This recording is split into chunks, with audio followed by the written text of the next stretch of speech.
A sobbing wife mourns her husband's final moments after he was left in a vegetative state and shackled to his hospital bed following his alleged torture in a Chinese labor camp. He's one of thousands imprisoned for their beliefs.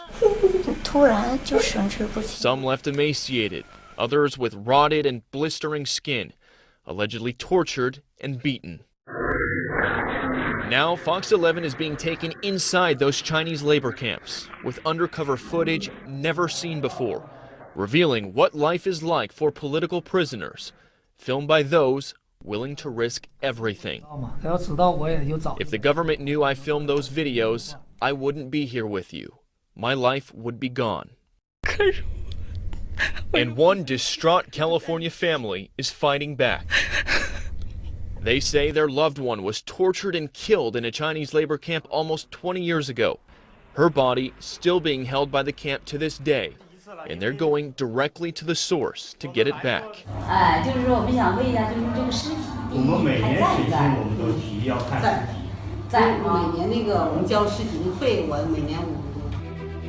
My name is Yifei Wang. The party wants us to forget about my sister, about my brother, and all the others. The family's ordeal, now the subject of a soon-to-be-released explosive documentary. We have undercover footage that they have really taken great risks to get out of China, and this is something that you don't see every day. In 1999, the Chinese government ordered the eradication of the spiritual meditation practice known as Falun Gong, calling it a heretic organization that threatens social stability. 我们要越听党的话，越要团结一致，越要共同努力。党和国家的前途和命运，坚持无神论，批判法轮功的社论，坚定共产主义理想信念。 The government began arresting and imprisoning hundreds of thousands of Falun Gong practitioners and shipped them to labor camps where they were set to be re-educated. This was the scene in Tiananmen Square in 2001 as the Chinese government arrested hundreds of Falun Gong supporters. Yifei Wang was there with her sister that day. They were holding signs in support of Falun Gong. Both were arrested, separated, and imprisoned. Yifei was eventually released thanks to a sympathetic guard, but her sister Kefei never made it out. After 4 months spent in a Chinese labor camp, her family was told Kefei died of a heart attack. But after seeing her condition at the hospital, they allege she was tortured to death. And almost 20 years later, they believe her body is still being held by the labor camp. In 2015, Yifei's husband Gordon traveled to China and visited the women's labor camp where Kefei died. He filmed undercover video and waited an hour and a half to meet with the new labor camp director. 不是你刚才说这些，刚才你说就想看尸体和其他，我可以说，如果你说不是迫害致死，你说这些证据，你就说15年。简单一句话，这个一句话就是他不是正常死亡。 The family ended up leaving the camp empty-handed, but Gordon tells Fox 11 he will never stop trying. 最后找出来。 I wanted to get the truth out about Kefei's death, and I wanted to get her body released. The ordeal has been a burden on Yifei and the family over the years. At the mention of her sister, she becomes emotional as she reminisces. 实际我是不太敢想。 I can't even think about her, because when I do, it always breaks my heart. I think about when we were young and would play together. She was a brilliant girl. Ming Yu is a friend of the family. He was also in prison for supporting Falun Gong. I was a very successful businessman. I had a clothing factory. I employed over 100 people. But after the persecution began, I lost my business. Yu tells Fox 11 he was able to shoot this undercover video at a labor camp he was imprisoned at by bribing a guard.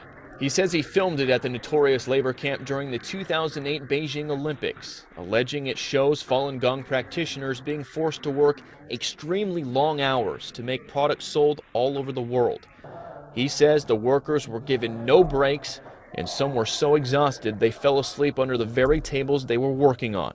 He also filmed this video of a Falun Gong practitioner who he says was severely injured by guards at the camp.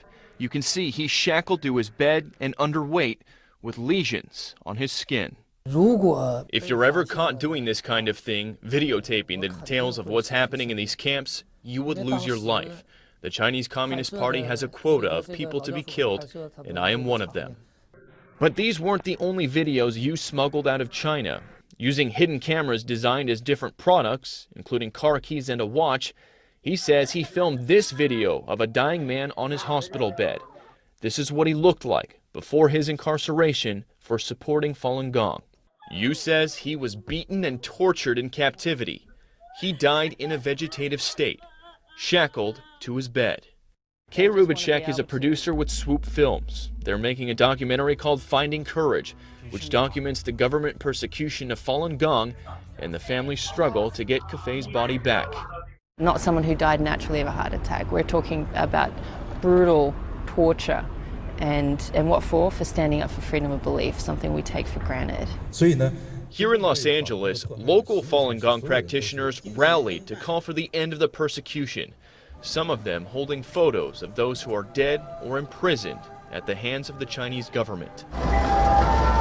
And this was the scene in New York City last week, where nearly 10,000 Falun Gong practitioners marched to also call for an end to the persecution. Some held signs saying, "Free Sister's Body," a reference to the remains of Kefei Wang. A heart attack on a 30-year-old woman is, of course, the typical lie you get from totalitarian regimes. Sean Steele serves as Republican National Committeeman of California. His wife is Orange County Supervisor Michelle Steele, whose family fled their own brutal regime in North Korea. If we're talking about China, talking about them being an adversary for the 21st century, we got to talk about their human rights record. And according to Amnesty International, that record is amongst the worst. Amnesty International has documented severe and widespread human rights violations against Falun Gong practitioners.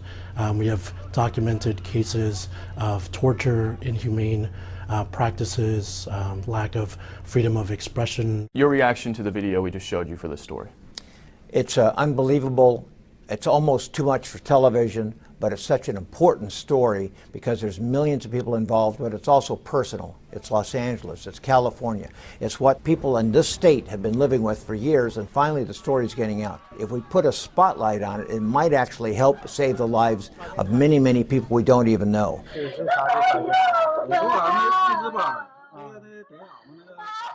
And Sean Steele says he is a hardcore human rights advocate, and he went on to tell us that he does plan to make the Trump administration aware of the ongoing persecution of Falun Gong in China, as well as the ongoing situation with Kefei Wang's body. Now, he also told us he will be making a presentation on this specific subject at the Republican National Committee next spring. We did reach out to the Chinese embassy in Washington, D.C. for a comment in response to this story, but as of tonight, we have not heard back from them. Guys? And Sean Steele is in communication with the president himself. Yep.